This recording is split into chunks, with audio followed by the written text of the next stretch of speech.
وہ بھی عید کی خوشیوں میں ہمارے شانہ بشانہ نظر۔ زکوٰۃ کن لوگوں کو دے سکتے ہیں؟ زکوٰۃ وہ تمام کے تمام حضرات کہ جو خود صاحب نصاب نہیں ہیں،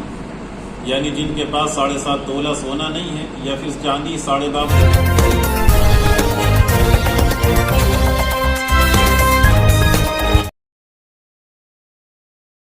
زکوٰۃ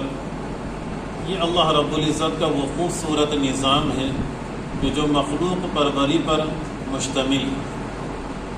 اللہ نے اس کائنات کے اندر مختلف طرح کے لوگ مختلف شکلوں میں مختلف حالات میں پیدا کیے۔ کسی کے حالات کچھ ہیں، کسی کے حالات کچھ ہیں۔ بعض بندے ایسے ہیں کہ جنہیں اللہ نے بے انتہا نوازا، مال و دولت کی بڑی فراوانی، ہر اعتبار سے آسائشیں انہیں مہیا۔ لیکن بعض بندے ایسے بھی ہیں کہ جن کے پاس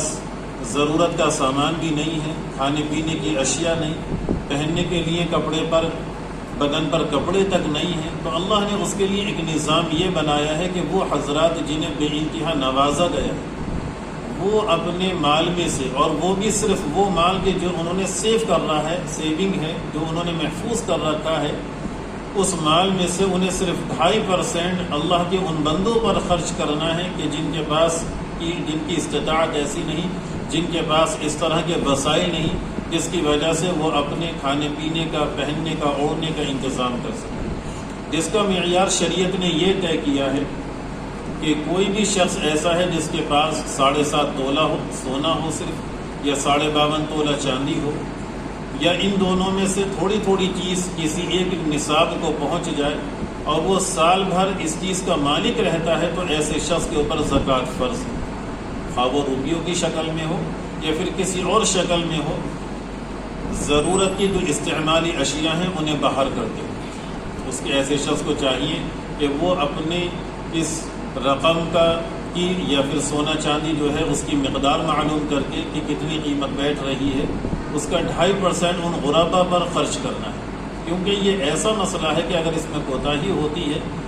اللہ کے نبی صلی اللہ علیہ وسلم نے فرمایا کہ کل قیامت کے دن بندے سے اللہ سوال کرے گا کہ میرے بندے میں بھوکا تھا تو نے مجھے کھلایا نہیں، میں پیاسا تھا تو نے مجھے پلایا نہیں،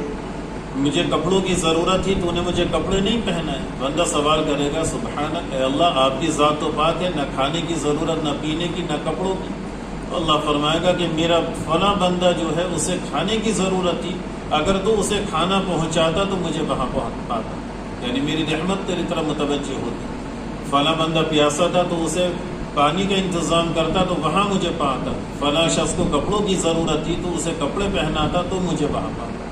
تو یہ بہت خوبصورت نظام ہے جو مخلوق پروری اور بندوں کے ساتھ جوڑا گیا ہے، جس سے ہم ایک دوسرے کی دلداری کر سکتے ہیں۔ خاص کر رمضان کے آخری ایام میں جو صدقہ فطر کا حکم ہمیں دیا گیا، جو اصل ہمارے اوپر جو واجب ہوتا ہے وہ تو عید کی صبح میں ہوتا ہے، لیکن حکم یہ ہے کہ اسے ہم پہلے ہی ادا کر دیں تاکہ وہ غربا، وہ فقراء کہ جو اب تک عید کی خوشیوں میں ہمارے ساتھ شامل ہونے کی استطاعت نہیں رکھ پاتے تھے، ان کے پاس وہ سامان پہنچ جائے اور وہ بھی عید کی خوشیوں میں ہمارے شانہ بشانہ نظر۔ زکوٰۃ کن لوگوں کو دے سکتے ہیں؟ زکوٰۃ وہ تمام کے تمام حضرات کہ جو خود صاحب نصاب نہیں ہیں، یعنی جن کے پاس 7.5 تولہ سونا نہیں ہے یا پھر چاندی 52.5 تولہ وہ نہیں ہے، یا ایسے ہی اتنی مالیت ان کے پاس سال بھر تک برقرار نہیں رہتی ہے، تو ایسے لوگوں کو زکوٰۃ دی جا سکتی ہے، جنہیں فقیر یتیم کہا جاتا ہے، فقیر اور مسکین کہا جاتا ہے۔ اور دوسری بات یہ ہے کہ رشتہ داروں میں زکوٰۃ کسے دے سکتے ہیں، تو یہ مسئلہ ہمارے سامنے رہنا چاہیے۔ شوہر بیوی کو اور بیوی شوہر یہ ایک دوسرے کو زکوٰۃ نہیں دے سکتے، ایسے ماں باپ کو یا ان سے اوپر دادا دادی، نانا نانی، انہیں زکوٰۃ نہیں دی جا سکتی۔ اپنی اولاد ہے، اولاد کی اولاد ہے، انہیں زکوٰۃ نہیں دی جا سکتی۔ ان کے علاوہ جتنے رشتہ دار ہیں، ہر رشتہ دار کو اگر وہ مستحق ہے زکوٰۃ نہ صرف دی جا سکتی ہے بلکہ دینے میں دوہرا اجر ہے۔ چچا ہیں، ماموں ہیں، خالہ ہیں، پھوپھیاں ہیں، حتیٰ کہ سگی بہن ہیں، سگے بھائی ہیں، سگے بہنوئی ہیں، ان سب کو زکوٰۃ دی جا سکتی ہے، اور وہ مستحق ہے تو انہیں دینے میں اللہ کی جانب سے دوہرا اجر دیا جاتا ہے کہ ایک تو ہماری زکوٰۃ کی ادائیگی، اس کا ثواب، اور دوسرا رشتہ داروں کے ساتھ اچھا سلوک کرنا، اس پر ثواب دیا جاتا ہے۔